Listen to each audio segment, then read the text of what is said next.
بسم اللہ الرحمن الرحیم. ناظرین، ہٹ سٹوری کے ساتھ میں ہوں شمشاد مانگٹ. ناظرین، پچھلے دنوں آپ نے دیکھا کہ پارک ویو سٹی میں جو کچھ وہاں کے رہائشیوں کے ساتھ ہوا، پھر اس کے بعد ایک عبدالقادر بھٹی صاحب جو اس سارے معاملے کو ڈیل کر رہے تھے، اس کو کس طریقے سے ان کے غنڈوں نے مارا، حتیٰ کہ ان کے کان کا سنا ہے پردہ پھٹ گیا، ان کا پرچہ بھی نہیں ہوا، ان کو انصاف بھی نہیں ملا. البتہ جب وہ ہسپتال سے وہاں پہ واپس گئے ہیں تو رہائشیوں نے ان کو گلدستے اور پھول پیش کیے ہیں.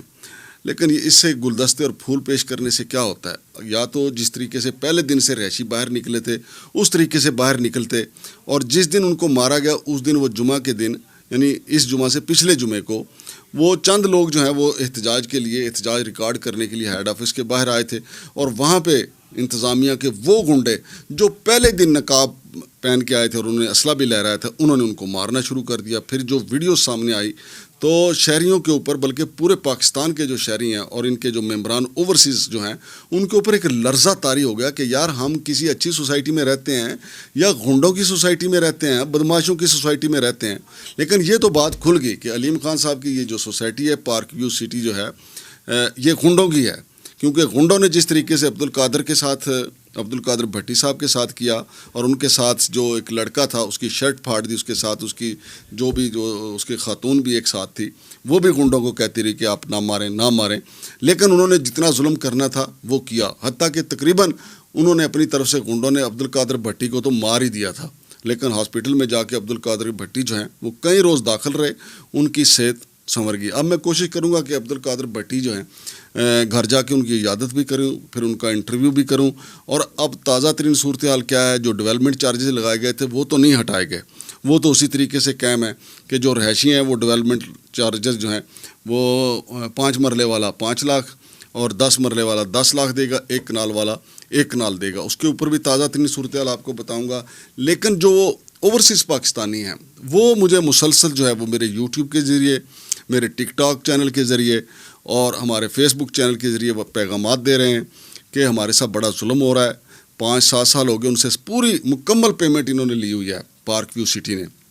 تو جتنی پیمنٹ لی ہوئی ہے اصولی طور پہ تو چاہیے تھا کہ ان کو اب تک قبضہ دے دیا جاتا، لیکن اب تک قبضہ نہیں دیا جا رہا. 3 بلاک ایسے ہیں اوورسیز کے جن کی مکمل پیمنٹ لی ہوئی ہے اور بار بار ان سے پیسے مانگتے ہیں، کبھی قبضے پوزیشن کے نام پہ، کبھی ڈیولپمنٹ چارجز کے نام پہ، کبھی بجلی لگانے کے نام پہ، کبھی سیوریج پھیلانے کے نام پہ ان سے پیسے مانگے جاتے ہیں. لیکن جب بھی وہ یہ بات کرتے ہیں کہ پلاٹ کا قبضہ دے دیں تو پلاٹ کا قبضہ دیتے ہوئے ان کو موت پڑتی ہے. پلاٹ کا قبضہ کوئی نہیں ہے.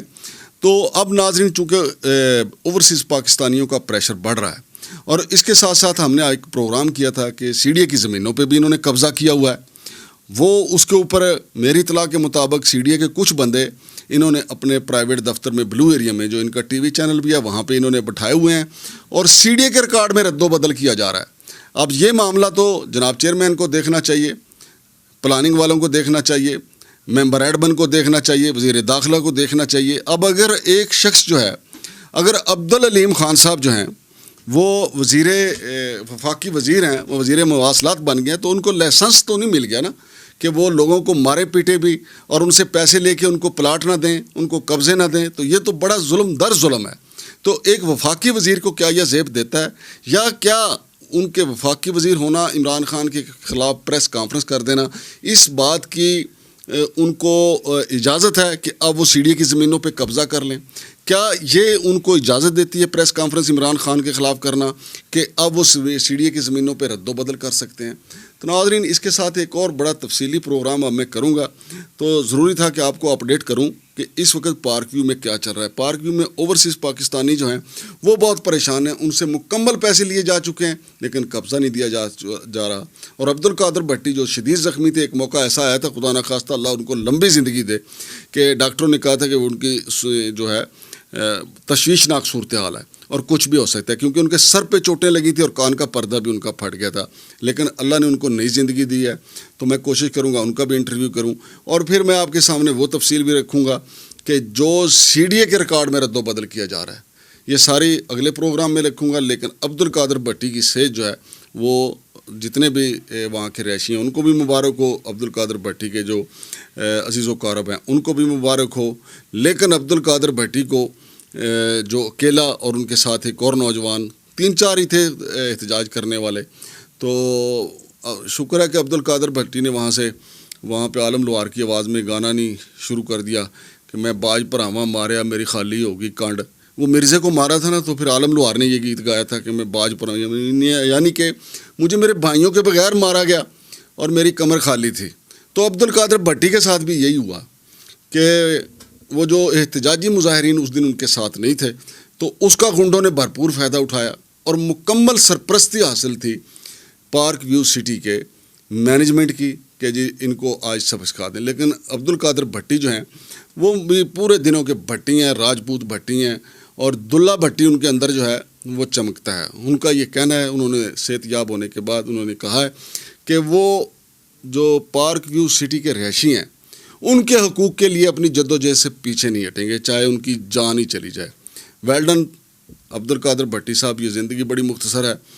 آپ نے بھی، میں نے بھی، علیم خان صاحب نے بھی، بڑے بڑے جتنے یہاں پہ قارون آیا وہ بھی چلا گیا، فرعون آیا وہ بھی چلا گیا، نیک لوگ بھی چلے گئے، گناہ گار بھی چلے گئے.